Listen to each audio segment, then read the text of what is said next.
First, take a look at this. I'm quickly adding multiple paid effects to my clip just to show you something. Now watch this.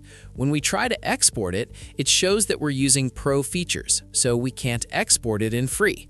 But after doing my settings, as you can see here, we can actually export it easily. Also, check this out. I'll turn this into a compound clip and I will make it pre-processed clip.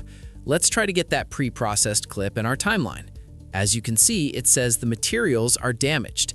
But again, after adjusting my settings, you can fix it like this. So without wasting any time, let's get into the video. And if you're new here, make sure to subscribe and share this video with at least 10 of your friends. Also, if you want access to paid anything for free or alternative versions, just join my Telegram. Enjoy the video.